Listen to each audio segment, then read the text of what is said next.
दोस्तों, किसी ने बड़े कमाल की बात कही है कि सुखी होने में कोई खर्चा नहीं होता, लेकिन आप कितने सुखी हैं ये दिखाने के लिए आपको काफी खर्चा होता है। तो नमस्ते, मेरा नाम है आर के और मैं आपके पास आया हूं एक बढ़िया सा कहानी लेके। दोस्तों, यह कहानी है एक प्लेन की, जो कि एक शहर से दूसरे शहर को उड़ान भरने को तैयार थी। और जो शहर थी वो दिल्ली से मुंबई जाने के लिए प्लेन तैयार थी। और प्लेन अपने जगह पे लगी हुई थी, सारे पैसेंजर अपने जगह को ले चुके थे। और कुछ देर बाद एक खूबसूरत लेडी प्लेन के अंदर आती है और वो अपना सीट लेने के लिए अपने सीट के पास जाती है। फिर उसने देखा कि उसके बगल वाले सीट के पास एक ऐसा व्यक्ति है बैठा हुआ है जिसके दो हाथ ही नहीं है। अब वो सोचने लगती है कि मैं यहाँ अनकंफर्टेबल जैसा फील करने लगती है कि मैं यहाँ कैसे बैठूं, असहज महसूस होने लगता है उसे, क्योंकि वो उसके फिजिकल अपीयरेंस पे ध्यान दे देती है। फिर वो एयर होस्टेस को आवाज देती है।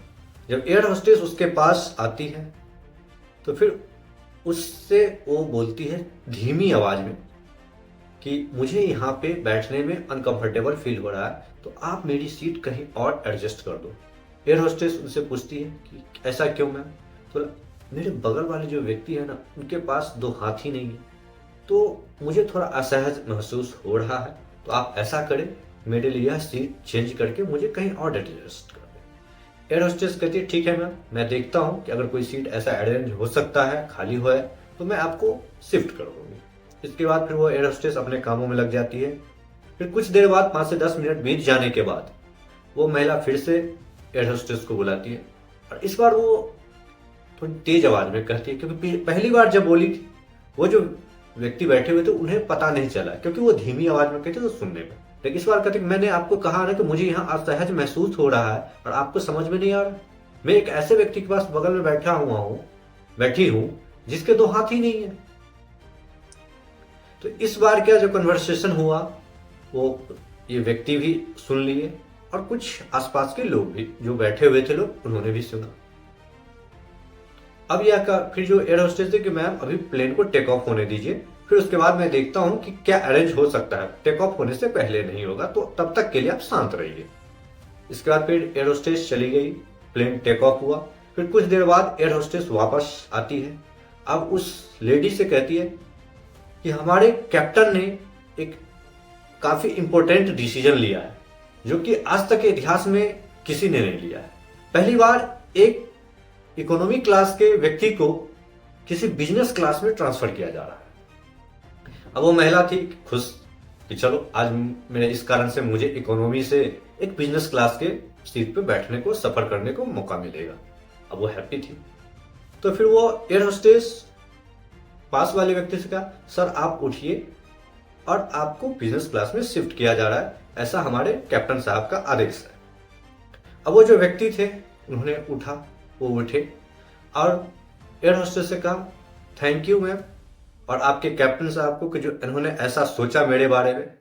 इनकी बात सुनने के बाद मुझे काफी ताज्जुब हुआ और आश्चर्य हुआ, क्योंकि मैं एक एयरफोर्स का रिटायर्ड पर्सन हूं और मैंने अपने हाथ युद्ध के दौरान खो दिया और आज मुझे अफसोस हो रहा है कि मैंने इन लोगों के कारण, सोचना के कारण मैंने अपना हाथ गंवा दिया, जिनको मेरी कोई परवाह ही नहीं है इनके रक्षा के लिए।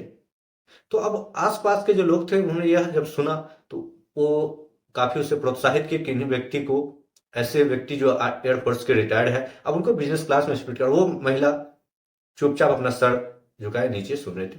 लोगों ने उनका सम्मान किया, ताली बजाई और भारत माता की नारा लगाई और उस व्यक्ति को वहां से ट्रांसफर कर दिया।